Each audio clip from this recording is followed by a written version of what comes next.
वो नौकरियां सिर्फ मेट्रो की होर्डिंग पे हैं। दिल्ली में जगह जगह बैनर पोस्टर लगे, वहाँ नौकरियां हैं। ये सिर्फ 80,000 रोजगार दे पाए हैं। पिछले 4.5 अब तकरीबन 5 साल होने जा रहे हैं, 80 से 1 लाख रोजगार दे पाए, और उसमें भी 10,000 से ज़्यादा नियुक्तियां ऐसी हैं जिनमें इन्होंने धांधली की है। सावरकर के लिए महात्मा गांधी ने जो है माफ़ीनामे की अपील की थी। जो सावरकर जिस दौर में जेल में थे, उस दौर में महात्मा गांधी अफ्रीका में जाकर वकालत कर रहे थे। महात्मा गांधी 1915 के बाद तो भारत में आए। तो ये तो इनके इतिहास की जानकारी है।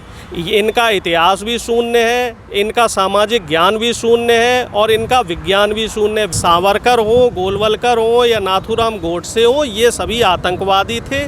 कोई खुल के आतंकवाद कर रहा था, कोई छिप के आतंकवाद की घटना कर रहा था। सबने देश को तोड़ने का काम किया। सावरकर ने बाकायदा ब्रिटिश हुकूमत से आजीवन पेंशन ली है, इसके लिखित बयान है। समझना पड़ेगा, सरकार की जो सोच है वो समाज में नफरत फैलाने की है, लोगों में आपसी फूट डलवाने की है।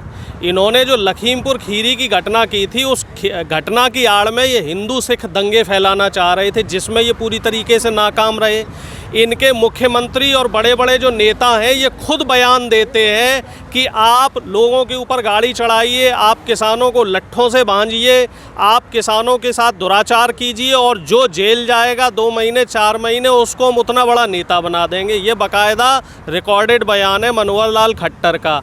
योगी आदित्यनाथ जी का बयान है कि हम बुलडोजर चढ़ाएंगे किसानों के ऊपर, जो किसान आंदोलन कर रहे हैं उनके घर की ज़मीनें नीलाम की जाएंगी, जब्त की जाएंगी।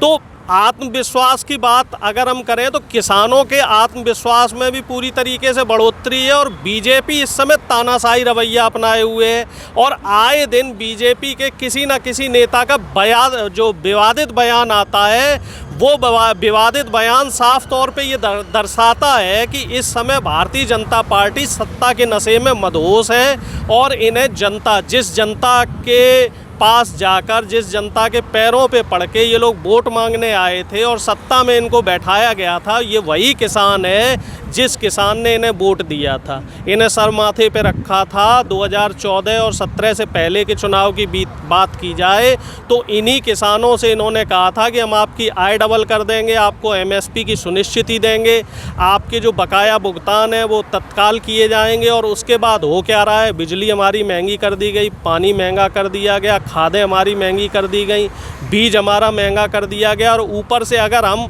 हक हकूक़ की बात करते हैं तो हमारे साथ तरह तरह की घटनाएं होती हैं, हमें बदनाम करने की कोशिश की जाती है। सिंगू बॉर्डर पे जो घटना हुई तो वो भी साफ तौर पे दिखा रहा है कि RSS द्वारा फैलाया गया षड्यंत्र है। कहाँ जो राजनाथ सिंह जी एक बयान देते हैं कि सावरकर के लिए महात्मा गांधी ने जो है माफ़ीनामे की अपील की थी। जो सावरकर जिस दौर में जेल में थे, उस दौर में महात्मा गांधी अफ्रीका में जाकर वकालत कर रहे थे। महात्मा गांधी 1915 के बाद तो भारत में आए।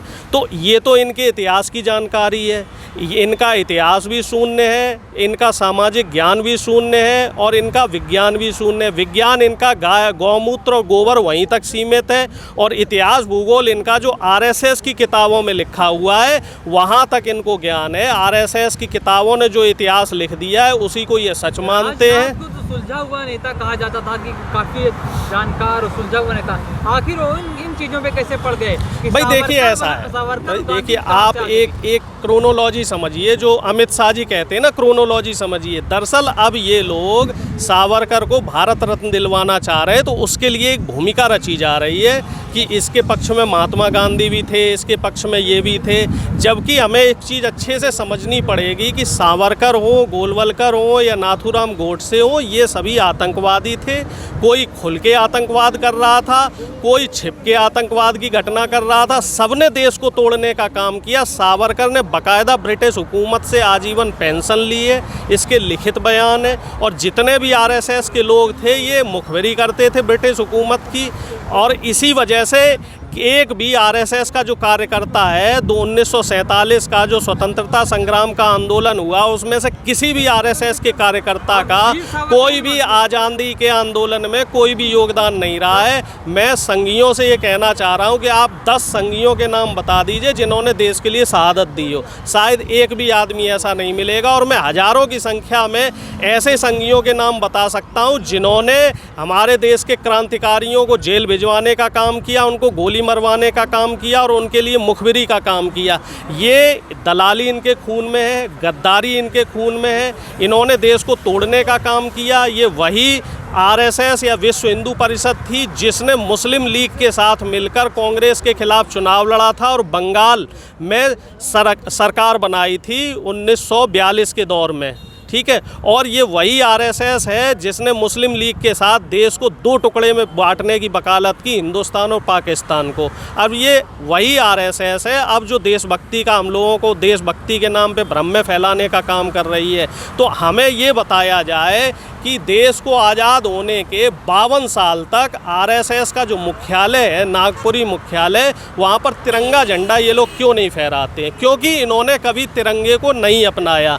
इनकी संस्कृति में सिर्फ भगवा झंडा था, भगवा को ये अपना झंडा मानते हैं और हमारे देश को ये अपना देश नहीं मानते। ये हमारे देश को तोड़ना चाहते हैं। विश्व के कई ऐसी देश हैं जो आरएसएस को आतंकवादी संगठन घोषित कर चुके हैं और आरएसएस के बड़े बड़े नेताओं को, मोदी जी को भी जब तक प्रधानमंत्री नहीं बने थे अमेरिका का वीज़ा नहीं मिलता था।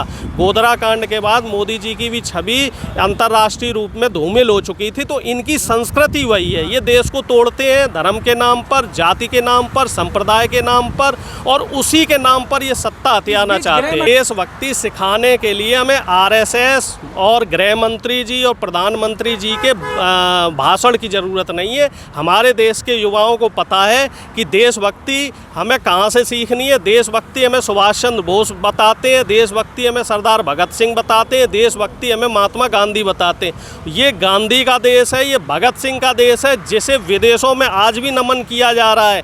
अमेरिका, ब्रिटेन के साथ कई ऐसे बड़ी बड़ी विश्व शक्तियाँ हैं जो गांधी की आइडियोलॉजी को फॉलो करती हैं और गांधी की विचारधारा को पढ़ना चाहती हैं। विदेशों से लोग आते हैं यहाँ पे और गांधी और भगत सिंह के जो भी यहाँ पे साहित्य, लिखित साहित्य है, उनको पढ़ते हैं, उनके बारे में अध्ययन करते हैं। तो हमें आरएसएस के लोगों से मैं कहना चाह रहा हूँ, राजनाथ सिंह जी से मैं कहना चाह रहा हूँ कि हमें मत सिखाइए कि आप देशभक्ति का ज्ञान, हमें मत पढ़ाइए देशभक्ति का ज्ञान। आप देशभक्ति नहीं सिखा रहे, आप सिर्फ राजभक्ति कर रहे हैं। आप सिर्फ देशभक्ति की आड़ में सत्ता में बैठना चाहते हैं, लेकिन किसानों के साथ आम जनता और मजदूर और जो युवा वर्ग है वो इस समय पूरी तरीके से समझ चुका है। क्योंकि इनके जो वादे थे, चाहे मोदी जी के 2 करोड़ रोजगार का वादा हो, चाहे योगी जी के 70 लाख रोजगार का वादा हो, ये सारे के सारे वादे इनके जुमले निकले हैं।